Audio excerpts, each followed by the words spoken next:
employer na si Franz Ruiz, inireklamo ng dating kasambahay na si LV Vergara na nabulag dahil sa pananakit sa kanya ng amo. Ongoing ang investigasyon sa Senado tungkol sa kaso na ito. Ang inconsistent statement ni Franz Ruiz sa pagdinig ng Committee on Justice and Human Rights ang dahilan kaya nakapiit siya sa kasalukuyan sa detention facility ng Senado. Si Ruiz ay mula sa Mamburao Occidental, Mindoro. Siya ang dating amo ng kasambahay na si LV Vergara.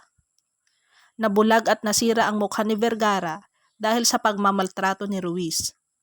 Tinatalakay sa Senado ang reklamo ni Vergara laban kay Ruiz.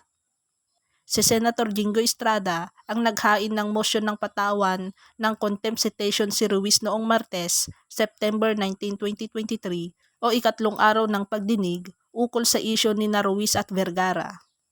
Ang motion ni Jinggoy, "Our resource person Mrs. Franz have been giving a lot of inconsistent answers to questions. Coming from me, and I believe that this woman Mrs. Franz Ruiz is the mastermind of everything. Maltreating, inflicting severe injuries, leading to total blindness of Aling LV. Therefore, I move that we cite this woman, Mrs. Franz Ruiz, in contempt." Pinaboran ni Senator Ronald De La Rosa ang motion ni Senator Jinggoy.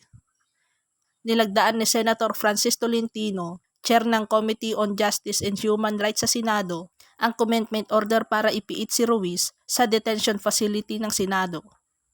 Bukod sa detention, sasailalim si Ruiz sa polygraph o lie detector test at medical examination. Namasukan si Vergara sa pamilya ni Ruiz mula 2020 hanggang 2023.